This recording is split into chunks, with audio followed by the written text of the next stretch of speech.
Mesdames, mesdemoiselles et messieurs, chers téléspectateurs, bonsoir. Encore une fois pour nous le plaisir de vous retrouver pour ce nouveau numéro de votre quotidienne Open TV Show. Nous sommes dans un monde de plus en plus en développement, de plus en plus en progression. Et les couples ont de nouvelles routines, de nouvelles habitudes. Le monde professionnel bat des pleins fouets. Aujourd'hui, chaque couple a son travail, a son boulot. Ce soir, nous nous interrogeons, nous voulons savoir comment concilier la vie de famille, la vie de couple, mais avec la vie professionnelle. Comment ça se passe avec un mari qui est au boulot, madame qui est au boulot, les enfants, comment on fait, comment on s'y prend. Nous en parlons ce soir dans ce numéro du Open TV Show. Et pour en parler, comme invité sur ce plateau, nous avons madame Saran Traoré, gérante de Sat Media, responsable communication digitale du CNT. Saran, bonsoir. Bonsoir. Ça va? Ça va. En forme?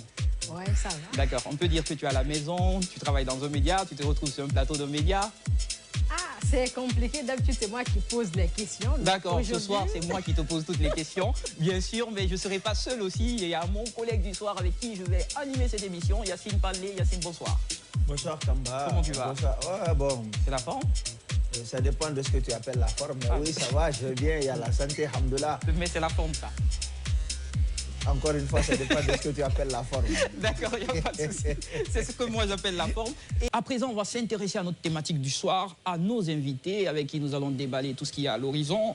Madame Saran Traoré, je commence par vous. On parle aujourd'hui de comment concilier vie de famille et vie professionnelle. Je rappelais que lors de votre présentation, vous êtes gérante de Sat Media, ce qui veut dire que vous produisez du contenu médiatique pour les réseaux sociaux, tout ça. Et en même temps, vous êtes responsable communication digitale du CNT. Comment on fait avec tous ces travaux, avec le mari à la maison, la famille, comment on fait?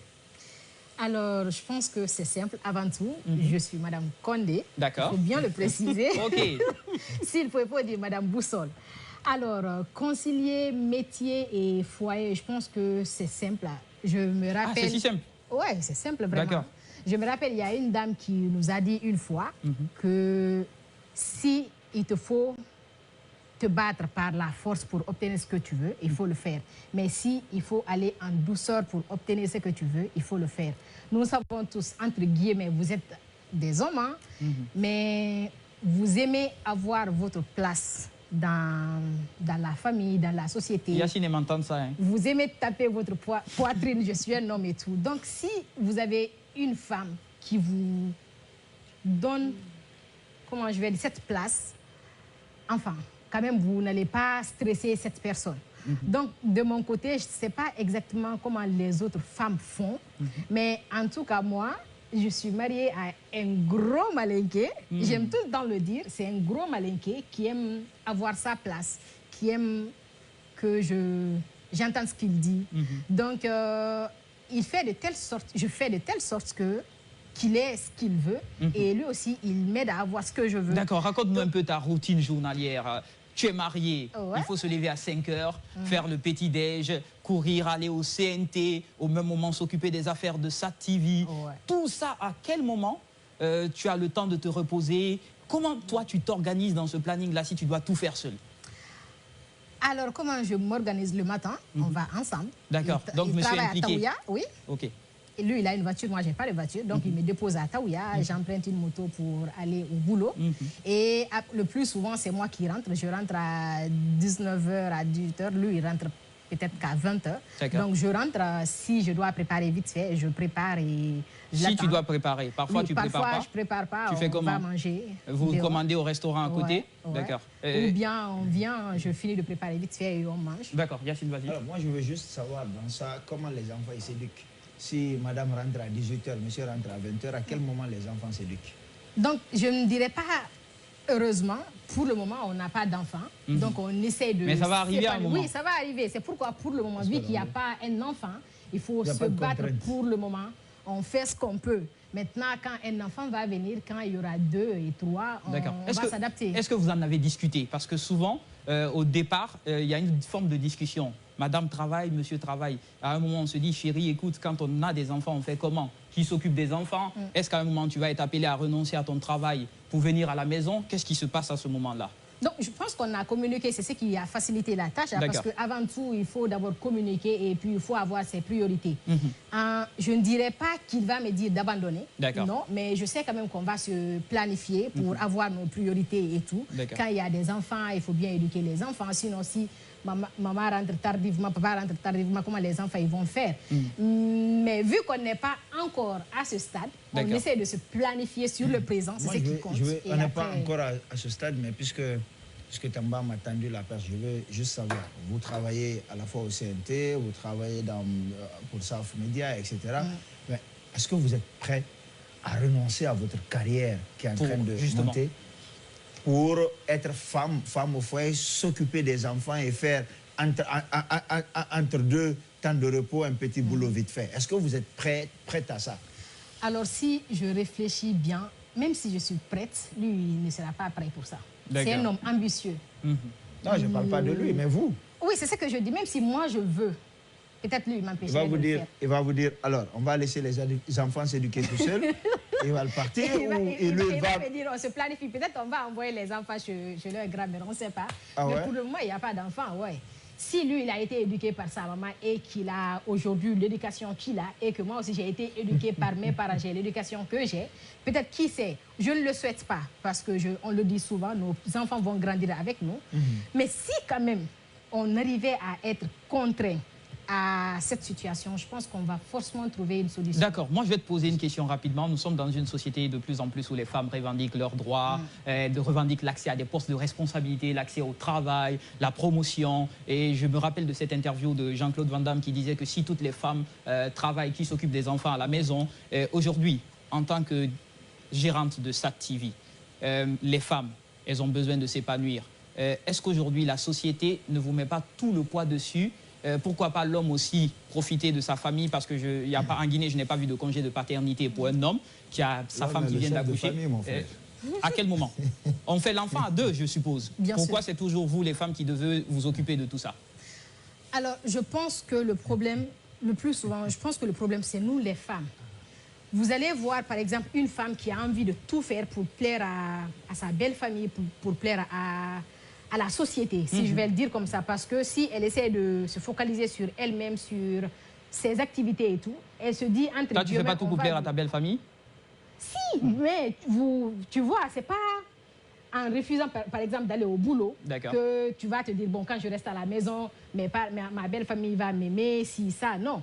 Tu fais ce que tu peux, parce que, en tout cas, la vie, c'est ta famille maintenant, c'est ton mari, tes enfants, et après...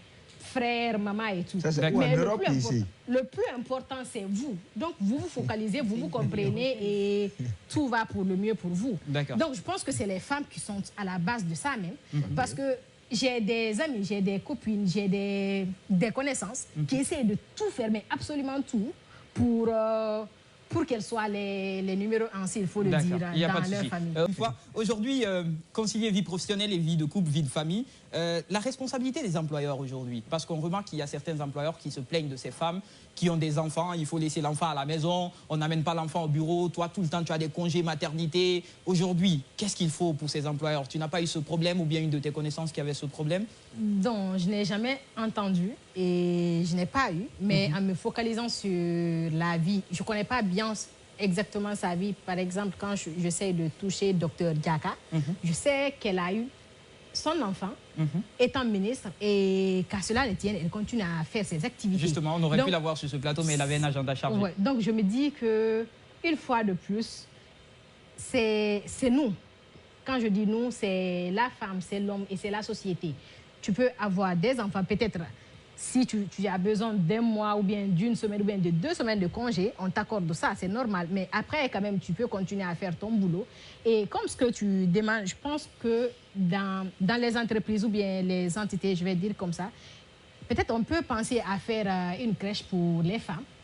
Comme ça, tu viens avec ton enfant. Si c'est des pauses, tu descends pour faire téter ton enfant, peut-être. D'accord. Qui sait? Alors, Yacine, vas-y. Alors, moi, je veux savoir, souvent, j'ai comme l'impression que certains hommes ne savent pas ce qu'ils veulent. Ils cherchent une femme battante, brave. Mais une fois... Les hommes comme Yacine. Non, non. Oh non, je te taquine, tu l'as fait avec moi. T'inquiète pas. Bien ça. Oui, non, je sais. Non, mais une fois que la femme est mariée ou elle a un enfant et tout ça, ils deviennent hostiles au fait qu'elle parte au travail, qu'elle rentre un peu tard, etc. etc. Quand ce genre de situation se présente, comment la femme doit s'y prendre? Comment elle doit jongler entre la jalousie extrême de son mari et la progression ou la poursuite de sa carrière, ou la poursuite de sa carrière, de son rêve? Alors Yacine, tu as bien dit, hein, un homme très jaloux, on va dire comme ça. La jalousie, je pense qu'elle est naturelle. L'homme peut ressentir, la femme peut ressentir. Mais maintenant, quand toi, tu as un homme macho, très jaloux, je pense qu'il faut reconnaître que l'homme déjà a un problème. Je ne dirais pas à la femme de divorcer, non. Parce qu'après, tu ne vas pas l'épouser, non? Tu ne vas pas accepter qu'elle soit ta épouse. Tu ne vas pas accepter qu'elle soit ta épouse. Je partage ma boussole toute seule. D'accord. Donc, je pense que de sa manière, elle connaît bien son homme. Donc, elle doit... Il y a des stratégies peut-être qu'elle peut mettre en place, que ce soit à la communication ou bien trouver des, comment je vais dire, des sponsors de relations. C'est comme ça j'appelle, des partenaires de soutien qui... Pourquoi pas le parrain, la marraine même qu'on choisit pour le mariage, les témoins? Le sponsor ou bien des gens qui peuvent parler vraiment à l'homme pour qu'il puisse vraiment comprendre.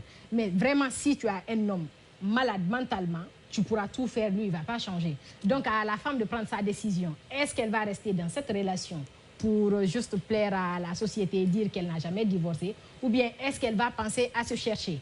La réponse revient à la personne qui est en train de vivre la situation. Parce qu'on a des mamans qui ont vécu cette situation, qui ont eu des enfants, après, qui sont restés jusqu'à la fin de leur jour. D'accord. Je vais te poser une autre question un peu plus épineuse et sensible, parce que souvent dans nos sociétés, c'est un peu mal vu, des hommes qui partent à la cuisine. Aujourd'hui, vous avez des familles où c'est exclusivement la femme qui est dédiée à la cuisine. Elle se lève à 5 heures, le monsieur se lève après pour déjeuner. Et la femme doit tout faire après, aller au boulot. Je vais comprendre après, Yacine, t'inquiète. Non, j'ai dit l'homme là n'a rien compris. D'accord, voilà, justement. On a de plus en plus d'hommes qui pensent que tout ce qui est ménage, ils ne le partagent pas avec leur femme. C'est à la femme de tout faire, la cuisine. Au même moment, elle doit s'occuper des enfants, aller au boulot. Ça devient pesant et stressant. Et ces mêmes hommes se plaignent du fait que leur femme est délaissée, elle n'est pas plus belle qu'avant. Tout ça parce qu'elle a un certain poids. Aujourd'hui, qu'est-ce qu'il faut pour ces hommes-là? Quel message il faut pour ces hommes-là? Je pense qu'il n'y a pas de message exact. Mais je connais par exemple un couple, il veut aider sa femme. Mais vu qu'ils sont dans la grande famille, et que quand il essaie de faire quelque chose pour la femme, tu vas voir, c'est sa sœur. Les pressions familiales? Oui, c'est sa sœur même qui dit, ah, il est Menkele Mousso et il est Menkele Mousso. Et sinon, l'homme, il a la volonté de le faire. C'est devenu la femme. Ouais, pourquoi tu fais ci pour ta femme? Pourquoi tu fais ça pour ta femme? Oui, toi, un homme, qu'est-ce que tu fais à la cuisine? Voilà. Depuis quand on a vu un homme à la cuisine? Tu peux voir un homme qui a envie bien d'aider sa femme, mais vu qu'il se trouve dans la famille, donc à cause de ce que les gens vont dire, il refuse de le faire. Et pourquoi pas les amis même qui se moquent souvent de ces hommes-là? Voilà. Donc pour moi, si l'homme est seul avec sa femme, il devient plus romantique, plus flexible et il comprend. Et les femmes, vous aimez plus. ça parce que c'est bien, ces hommes qui nous regardent sur le plateau, Bien qui sachent sûr. qu'il y a des femmes qui aiment bien les hommes qui font le petit-déj. Monsieur, tu as déjà fait un petit-déj? Non. Non. D'accord, je pense qu'il va penser à ça. Il va penser à ça après cette émission. Mais en tout cas, quand je voyage, s'il sait que je dois venir aujourd'hui, il fait de son mieux pour que je trouve à manger à la maison. Oui, donc, il chauffe de l'eau pour moi et tout. Ah, il chauffe de l'eau? Oui, bien sûr. Je pense que ça mérite bien encouragement. On est pratiquement à la fin, on me signale à l'oreillette. Je ne sais pas si vous avez des messages de fin. Sarah, un mot de fin pratiquement à la fin. Alors, je dirais aux femmes d'être douces pour obtenir ce qu'elles veulent. Et les hommes, qu'est-ce qu'ils doivent faire eux? Toujours les femmes là? Les hommes, il faut être là pour nous. Elle a dit, on cherche des e-4She partout. Donc, soyez des e-4She pour nous. Soutenez-nous, aimez-nous. C'est ça, je pense. Soutenez-nous, aimez-nous. Vous l'aurez compris, les femmes aiment être soutenues, elles aiment être aimées. C'est sur ces notes que nous allons terminer cette émission de ce soir. Je remercie Elisa et l'ensemble de ces équipes qui se sont battues, mais aussi le Club L qui nous a fourni ce chaleureux public avec lequel nous avons partagé ces moments magnifiques et conviviaux. On se retrouve à leur activité le 10 et pourquoi pas, on se retrouve demain pour un autre numéro du Open TV Show.